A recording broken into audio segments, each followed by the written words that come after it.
E parece que o frio está deixando o Rio. Os termômetros hoje já subiram e, claro, teve gente aproveitando para ir à praia. E amanhã as temperaturas devem passar dos 30 graus.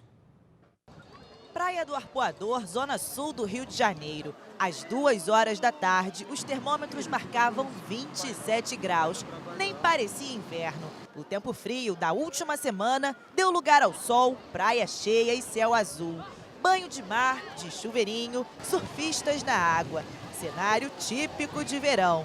E é disso que o carioca gosta. Eu acho que é o tempo perfeito pro carioca. É só o tempo melhorar um pouquinho e o friozinho diminuir que muita gente já aproveita para ficar mais à vontade. Maravilhoso. Eu moro lá em Sergipe, tá chuva. Aqui maravilhoso, o sol. E dá até para pegar um bronze ou praticar esportes ao ar livre na orla. Hoje ele ficou aqui o tempo todo, né, Pedro? Sim. Meu sobrinho, está curtindo de montão.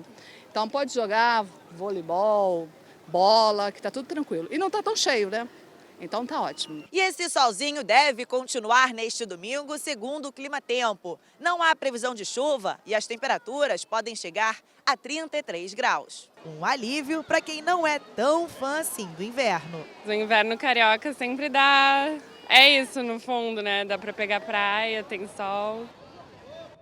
E vamos falar de Flip. A Juliana Neves traz agora a programação gratuita e paralela que acontece durante a festa literária. A programação principal é extensa, mas quem não corre para aproveitar pode ficar de fora. É por isso que a Flip conta com vários eventos gratuitos e que acontecem em paralelo com o evento. Se as cadeiras do auditório da praça acabarem, que tal curtir os outros espaços que contam com apresentações diversas, desde contação de histórias e até sala de cinema.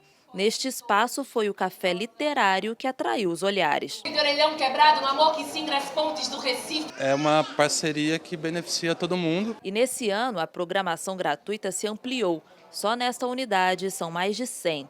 Participei já de alguns eventos paralelos e gostei muito. Não parece, mas eu estou dentro da carroceria de um caminhão.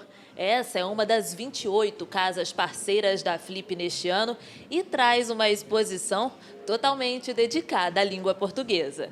Aqui dentro, o visitante faz um mergulho na cultura e na arte dos países que falam o português. Tudo com o auxílio da tecnologia e da interatividade. Temos atividades bastante diversificadas aqui no caminhão, sempre homenageando a língua portuguesa e reforçando esse elo que é a relação o elo que junta Portugal e Brasil.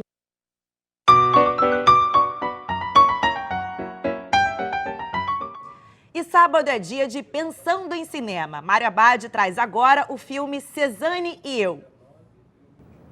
Olá, amigo cinéfilo, tudo bem? Já no circuito, o filme Cezanne e Eu.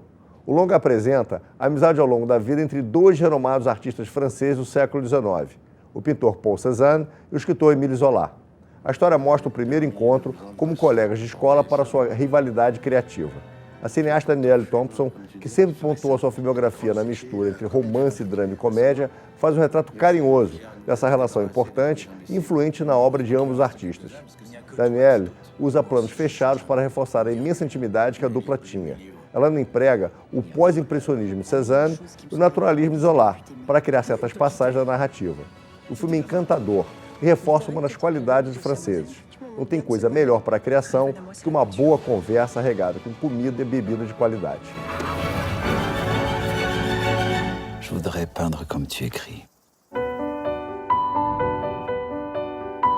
E lembrando, cinema para ser visto dentro do cinema.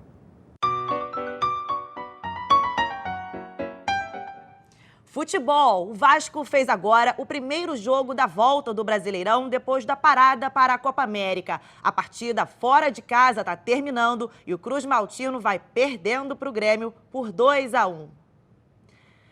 E a Bienal do Livro acontece em agosto, mas as atividades de fomento à leitura já começaram. Alunos da Rede Pública Municipal do Rio se despediram desse primeiro período do ano letivo com a visita de autores consagrados. É a primeira vez que a Bienal sai dos pavilhões do Rio Centro para falar sobre livros. Na volta das férias, novas atividades devem ocorrer com visitas em escolas da zona norte da cidade e a ideia de troca de experiências nos colégios deve se manter pelos próximos 2 anos.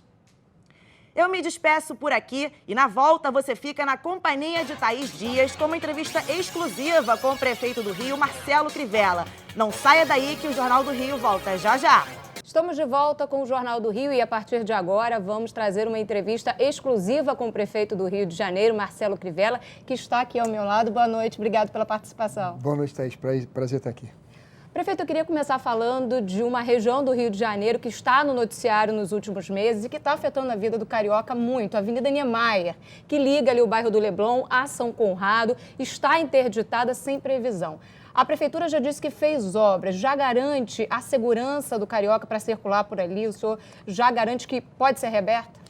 Olha, Thaís, eu agradeço a sua pergunta. Desde que houve a interdição, nós avisamos a juíza de que não havia risco, não em tempo seco. Aliás, eu nasci no Rio de Janeiro, no Jockey Club, e perguntei ao pessoal, antes de mandar abrir, ao pessoal da GeoRio, se havia um episódio, sequer, de desabamento, deslizamento de solo de cobertura em dia de sol com céu azul. E eles disseram, não existe, nenhum só. Em 60 anos, GeoRio tem 60 anos. Portanto, sem chuva, a gente autorizou abrir a Niemeyer.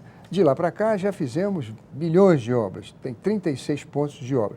Portanto, a Niemeyer está segura para, em tempo bom, a gente poder circular. Aquela hipótese que levou a juíza a declarar a interdição, que era um risco iminente, não ocorreu.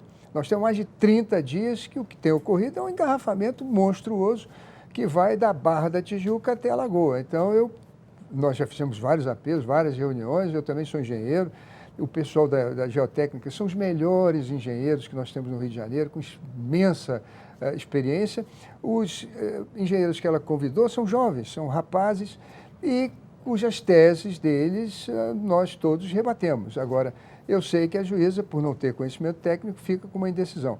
Infelizmente, isso prejudica muito o povo do Rio de Janeiro e não há risco nenhum para nós usarmos a Niemeyer em dia de sol com céu azul. Agora, alguns empresários trouxeram à Rádio Band News FM a informação de que não estariam recebendo, empresários que atuam ali nas obras de contenção da Avenida Niemeyer e que, por isso, o trabalho estaria sendo feito com uma equipe reduzida. Isso está acontecendo ou o pagamento está em dia? Não, é possível. É possível sempre que obras emergenciais são obras que a gente não tinha previsão, não é? Então, é possível que a gente tenha que fazer uma arrumação aqui, uma outra no orçamento, mas são empresas que já trabalham para a prefeitura há muitos anos. E eles sabem que essas obras emergenciais, isso costuma ocorrer, mas vão receber. Agora eu queria, já que a gente está falando sobre obras, sobre a situação de manutenção da cidade, falar um pouquinho sobre algumas denúncias do dia a dia da cidade. Os buracos nas ruas e aí em várias regiões, Campo Grande estão concentrando o maior número de reclamações. A gente tem ainda a falta de manutenção de alguns viadutos. O senhor anunciou há pouco tempo um grande projeto para revitalizar a cidade. Como é que está na prática isso? As empresas todas já estão se mobilizando para a gente fazer uma grande manutenção na cidade, graças a uma lei que foi aprovada na Câmara, para a gente receber ISS dos cartórios. Isso foi uma batalha muito grande, mas 150 milhões vão entrar e vão ser todos gastos na manutenção da cidade. É bom a gente lembrar, Thaís, que o Rio de Janeiro vem de um período de muita euforia, de muitas grandes obras, e essa dívida toda nos sufoca hoje. A prefeitura tem, nesses 4 anos da minha administração, que pagar 6 bilhões e 800 milhões. Nunca na história do Rio de Janeiro nós tivemos que pagar tanto em tão pouco tempo, 6 bilhões e 800. E é por isso que, para manter as escolas abertas, os hospitais abertos, os serviços de emergência e todos os mutirões que fizemos, realmente a manutenção da cidade não está como queríamos. Mas com esses recursos que estão vindo aí dos cartórios, se Deus quiser, vai melhorar. O senhor falou em grandes obras, né, nos últimos anos. Tivemos aqui a Olimpíada do Rio de Janeiro, com obras enormes e um legado que deveria ter sido entregue no início do ano, mas agora só será entregue à Prefeitura do Rio de Janeiro em dezembro. O senhor tem condições de assumir esse legado do Olímpico? Ainda não, quer dizer, eu recebi uma ligação do ministro Paulo Guedes dizendo que eles não conseguiram fazer as concessões das arenas, o Eduardo passou as arenas para eles, e queriam devolver para o município. Mas logo depois veio me visitar um general chamado General Brasil, que disse que não, que o governo federal vai continuar tentando fazer a concessão dos estádios. Infelizmente, esses gastos da Olimpíada foram excessivos, hoje é um tormento para o governo federal, para o município seria mais ainda, porque seria mais uma despesa para nós no momento de crise. Não é só a despesa que aumentou muito, a receita caiu. O Eduardo, no último ano, ele teve 30 bilhões, quase, para administrar. Eu tive 25. Quer dizer, então, além de eu ter muita dívida, a receita caiu muito. O Rio perdeu 350 mil empregos formais. A dificuldade é muito grande. Mas estamos superando, estamos saindo da crise, nunca atrasamos salários, fomos a única cidade que deu 8,17% de reajuste para o funcionalismo. Isso graças também, vamos dizer assim, ao reajuste do IPTU, do ISS, que foi um sacrifício que todos nós no Rio tivemos que fazer. O Tribunal de Contas do município divulgou uma informação de que a prefeitura já estava passando o teto prudencial em relação aos gastos com o pessoal. Uma diferença ainda pequena, mas que já impediria, inclusive, a realização de concurso público. Como é que vocês pretendem resolver isso? Eu acho que foi um equívoco. Eu acho que foi um equívoco do tribunal, porque ele considerou os royalties que nós recebemos, royalties do petróleo, ao termos passado para o FUNPREV, eles consideraram como perda de receita. Nós vamos explicar para eles que não é perda de receita não, porque a prefeitura tem que complementar o pagamento dos aposentados e pensionistas, de tal maneira que se passamos os royalties para lá, por outro lado, deixamos de repassar recursos do Tesouro. De tal maneira que a minha controladora, que é muito boa, Márcia André, vai mostrar isso para eles, nós não atingimos. Pelo contrário, com esse aumento do IPTU, nesse ano, nós chegamos a 49% da receita corrente líquida, quando o limite prudencial é 53%. Agora eu queria saber do senhor em relação aos salários. O senhor falou que até agora não atrasou. Até o fim do ano, o senhor garante salário em dia? Garanto. O que pode ocorrer é que a gente não vai antecipar. Hoje eu estou conseguindo antecipar. Dia 2, dia 3 a gente paga. A previsão é sempre no 5º dia útil do mês, porque a gente espera receber o ISS do mês para complementar a folha de salários. Talvez isso possa dar uns marronzinhos. Agora, eu tenho esperança também que o Bretas devolva o dinheiro que foi desviado da prefeitura nas obras e dos fiscais, né? Ele pegou o dinheiro das empresas, dos fiscais, tem 700 milhões. Eu faço aqui um apelo ao juiz, talvez futuro ministro, que esteja com o Rio de Janeiro, nos ajude, porque esse dinheiro está fazendo falta. E essa prioridade dessa verba que foi recolhida pela Lava Jato no Rio de Janeiro e pode ser revertida, vai ser usada em que projeto especificamente? Saúde, educação e para cuidar da cidade. Algum projeto já pensado para isso, não? Olha, garanto a você que não vamos fazer uma nova Olimpíada, nem Museu do Amanhã, nem Cidade das Artes. Chega dessas grandes obras que deixam custeio, muitas vezes, na execução, uma corrupção danada. Precisamos consertar também a Transcarioca e a Transoeste, que ficaram muito quebradas. A gente vai falar já de transporte, mas o senhor falou de alguns aspectos que eu queria trazer aqui para a conversa. A gente trouxe recentemente aqui na Band e na Band News FM a informação de que há um risco, inclusive, de paralisação desses mecanismos, né? Do Museu de Arte do Rio, também um impacto significativo no Museu do Amanhã. A Prefeitura vai repassar, garante esse repasse? Garante sim, mas a gente está pedindo a todos eles que façam contenção de despesa. O Museu do Amanhã e o Museu Museu de Arte do Rio e o Museu do Amanhã é uma despesa mais ou menos de quase 30 milhões por ano. É um déficit na prefeitura muito grande, recursos que fazem falta na saúde, na educação, na contenção das encostas, na urbanização das comunidades carentes. Então, o Rio já tem todos esses aparelhos grandes e tal, agora chegou a hora de cuidar da cidade e, sobretudo, cuidar das pessoas. Então, tem que economizar lá, possivelmente fazer até a concessão desses aparelhos, para que sobrem recursos para a gente cuidar da cidade. Olha, todo dia quando escurece, as pessoas não sabem, mas a gente acende 450 mil lâmpadas. Nós temos que asfaltar 11 mil quilômetros de ruas e avenidas. Eu tenho todos os rios e lagoas da minha cidade sujos com cocô e xixi, porque a SEDAI não faz o trabalho que tinha que fazer. Além disso, tem uma população enorme morando em área de risco. Portanto, quando a gente faz Olimpíada, museus e cidades das artes e tal, a gente acaba invertendo a prioridade das coisas e lá na frente dá problema. O senhor falou da SEDAI, que é do governo do estado. Há pouco tempo, o senhor e o governador Wilson Witzel trocaram algumas farpas, mas a relação já está retomada? Eu tenho muita admiração pelo governador, acho ele uma pessoa humilde, trabalhadora, que está agora enfrentando as lutas que há 2 anos eu estou enfrentando, que é a dificuldade com o que houve na nossa cidade, no estado também, que foi o epicentro da Lava Jato. Nós perdemos 350 mil empregos na nossa cidade e um déficit absurdo, a corrupção A mãe de toda a corrupção foi o Rio de Janeiro. Isso deixou uma herança maldita para ele e para mim. Na questão da SEDAI, o que eu tenho pedido ao governador é que a gente possa trabalhar juntos no sentido de aonde não tem rede de esgoto para coletar o cocô e xixi das pessoas, a gente faça fossas, mas não jogue na minha rede de drenagem, porque isso acaba com a minha rede de drenagem e na época das chuvas trazem enchentes horrorosas no Rio de Janeiro. E eu tenho certeza que nós dois estamos nos entendendo bem, graças a Deus. Um fato que tem sido muito falado na cidade é a questão dos moradores de rua, né? Há uma percepção de que há concentrações maiores nas ruas do Rio de Janeiro. O senhor tem um projeto justamente para tentar atender e dar, pelo menos durante a noite, uma hospedagem, não é isso, prefeito? Exatamente. Nós estamos fazendo convênio com diversos hotéis no centro da cidade e não só com hotéis, mas igrejas também. Nós queremos pagar a diária para essas pessoas poderem tomar um banho, receber um kit, sabonete, aparelho de barba, uma toalha limpa, e eles poderem tomar um banho e dormir. Agora, nessa época do frio, é mais importante ainda.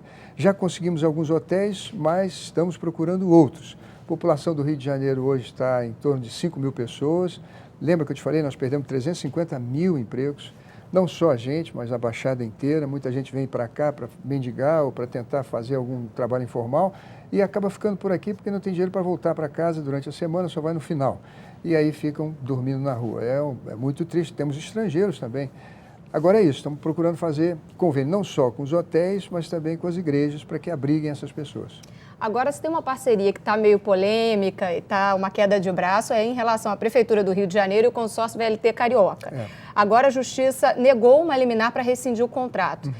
Como é que a Prefeitura vai resolver esse imbróglio? Thaís, eu vou te explicar rapidamente. Quando foi feito esse contrato, havia uma perspectiva muito otimista do número de passageiros que iriam passar no VLT.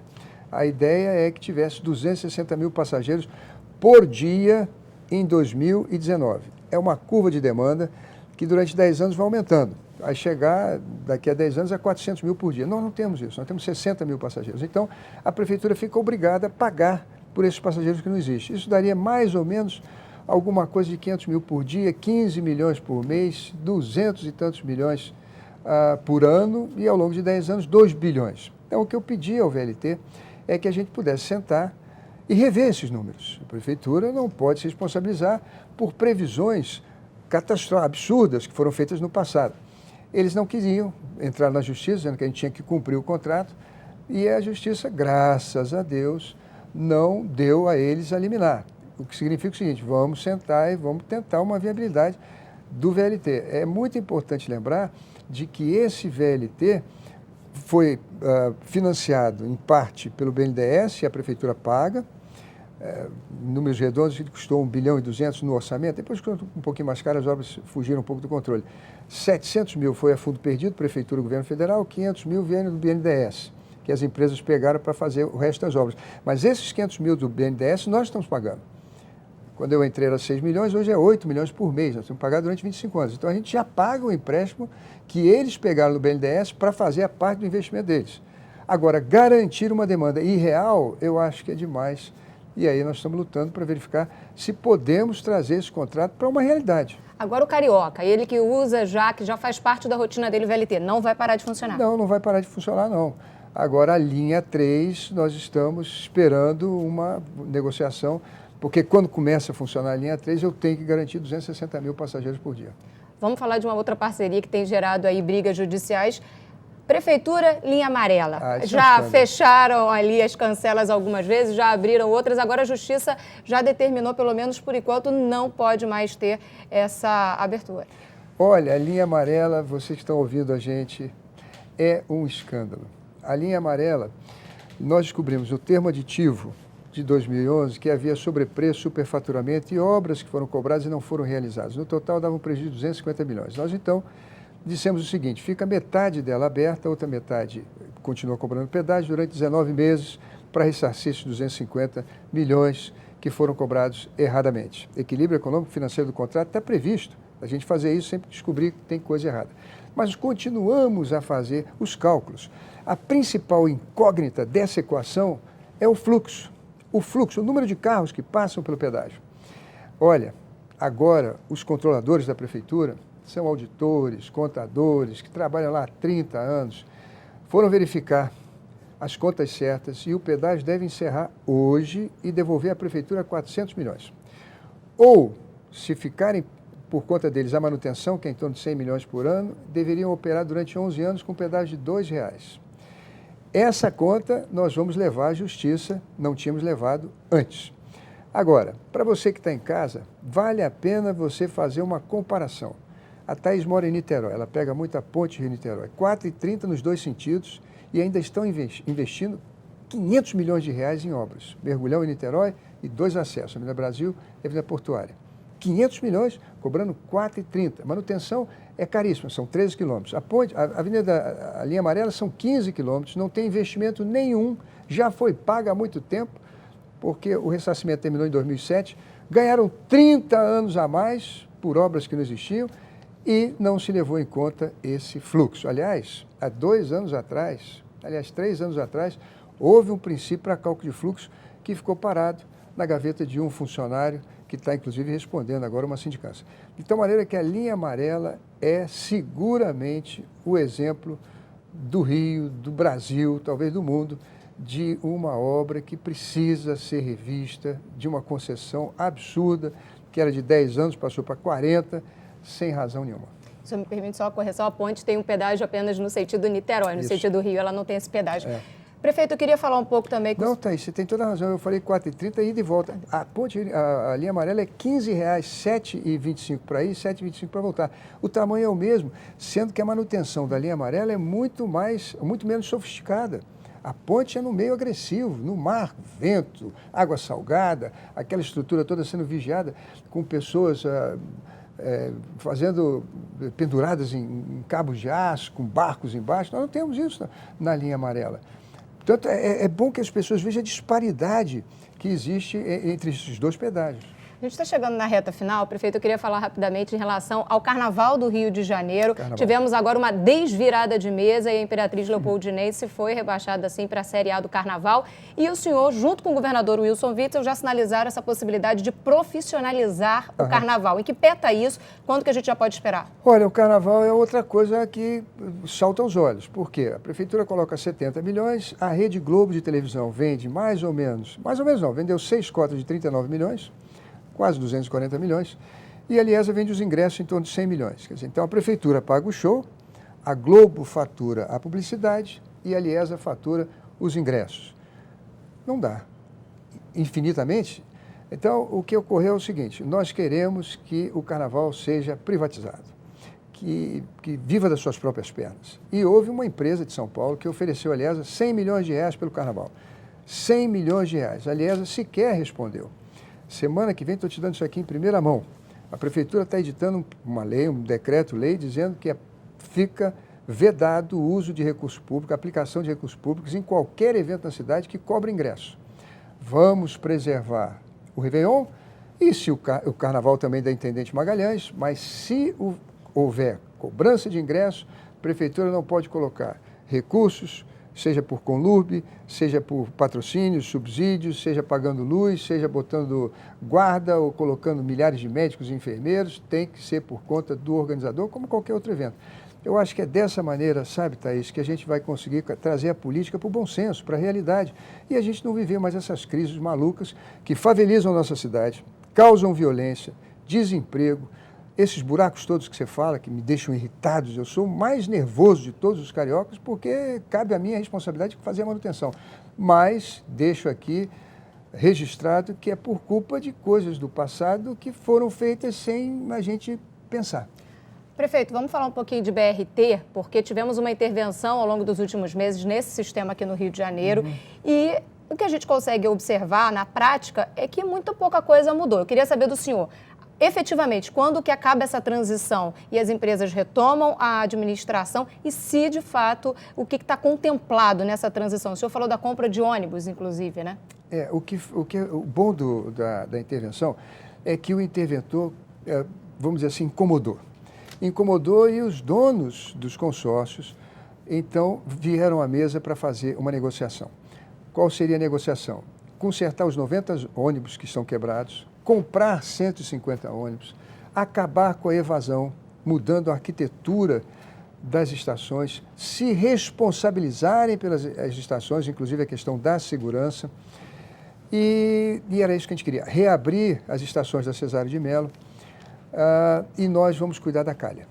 Nós vamos refazer a calha, que ali houve uma roubalheira danada, estamos assinando um acordo de leniência com Odebrecht, com Carioca Engenharia, com Andrade Gutierrez, ali foi um horror, já mostrei inclusive na televisão, inclusive a Band estava comigo, a diferença que tem na espessura das calhas do concreto e nas barras de aço. Então, nós incomodamos, realmente incomodamos muito, e eles vieram para a mesa e negociaram conosco. Final desse mês de julho, a gente deve assinar o acordo, o que será bom para toda a população do Rio de Janeiro.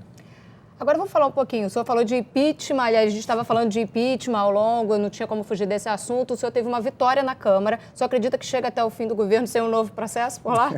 Espero que sim, Thaís. Espero chegar ao final do governo. Agora, quando vim para cá, estava lendo uma frase que eu acho linda, é uma frase que foi dita pelo Bispo Macedo. Ele diz o seguinte: sacrifício é a única dor que acaba com todas as outras dores. E é isso que nós temos que fazer no Rio de Janeiro, sacrifício. Nós temos que fazer sacrifício para enfrentar Carnaval, BRT, hoje nós temos a passagem de ônibus mais barata, Rio Ônibus, a questão do VLT, a questão da linha amarela, a questão da Globo também, que tinha uma verba enorme de patrocínio e que nós tivemos que cortar, e é por isso também que eu apoio dia e noite. Mas esses sacrifícios que nós estamos fazendo, se Deus quiser, é a dor que a gente sente agora para acabar com todas as outras dores.